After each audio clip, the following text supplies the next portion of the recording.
there is one fundamental problem with WhatsApp, and it is a salient cause of most depression and mental health issues. And the flaw is where WhatsApp stands as a tool. First, it's a communication tool with features of calls and messages. 2, it acts as a social media with features of groups and status updates. And this poses 2 major problems. 1, you can't regulate it as a social media tool. 2, you can't ignore it since it is a communication tool. So, how do these affect our mental health and end up causing depression? And is this a problem of WhatsApp or it's just a general problem? If it is true that WhatsApp can exacerbate the problem, what are some of the measures can we do to reduce or contain the problem?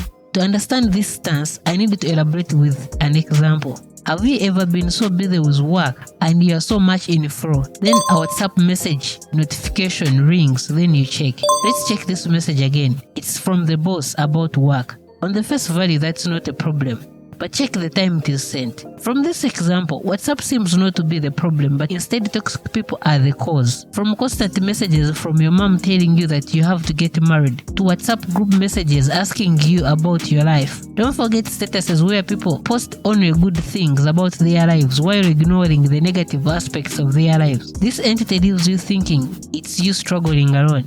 But to understand the effects of WhatsApp and depression, we need to first understand 2 concepts about depression. 1, the causes, which sometimes are broadly expressed, but in most cases narrowly made. I mean, the broad causes of depression like death of a loved one, loss of a significant amount of things, and lack of control are truly a big cause of depression. However, these broad causes are rare, yet they are everyday causes that we narrowly explore. This includes irrational ideas, self-critical withdrawals, guilt, helplessness and hopelessness, shame, and the list goes on. And these causes are from our everyday interaction. Since most of our interactions are online these days, social media and discords become both the cause and the spread of these symptoms. However, that's not a problem with WhatsApp in general, but the second part is 2. Coping up and healing from depression.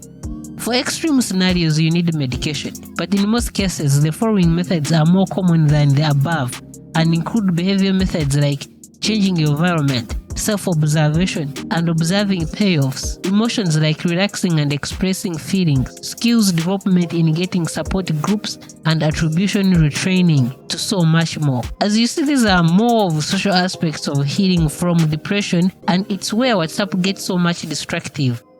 As I explained from the beginning that WhatsApp is both a social media and a communication tool, and it is this duality that becomes a problem. 1. As a social media, you can regulate the amount of time you spend on it. For example, you can turn off all the notifications and give yourself a break for like a week so you can heal or get a me time. This is however not possible since it is a communication tool and sometimes people have to reach you and reach you faster. That is a problem that doesn't have a solution yet. And you might argue that you can ignore the people you don't want for the time and only focus on the people you want. That's not possible. For example, on a phone you can choose whom to pick or not depending on the time. Most people I see don't pick calls without names after work hours. However, for WhatsApp, the human and curiosity forces us to open the messages and we end up in a wormhole.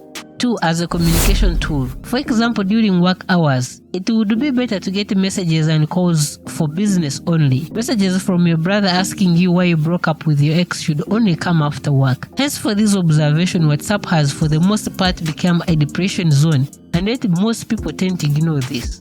I've seen most people receive a WhatsApp message and their moods get destroyed instantly. A few things to note are: A. Disabling notification helps a lot, however it also makes you lose a lot. A case in point is when a client asks you for a quote, but since you disabled the notification, you see the message 5 hours later and he has already been served by your competitor.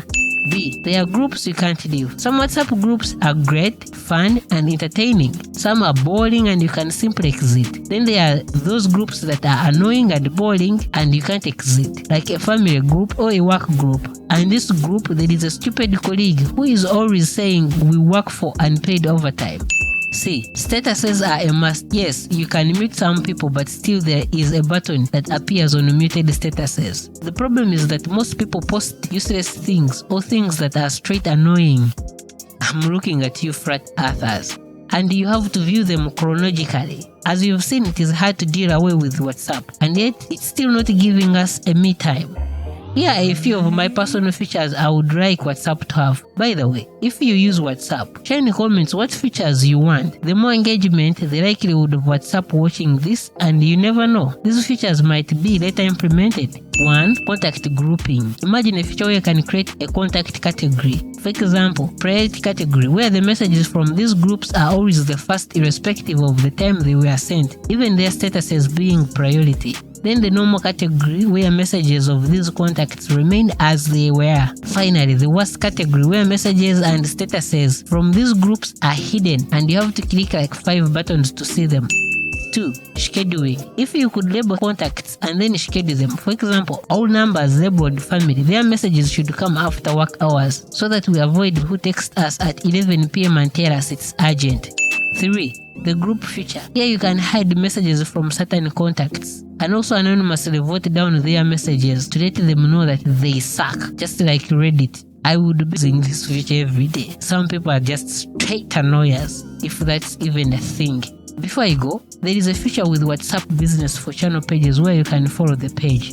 You can also follow some good channels about your favorite topics, from science to politics. If there are channels that you enjoy, you can also share them in the comment section so some friends can use them. As always, when darkness falls, it's yourself alone. I'm Demas. See you next.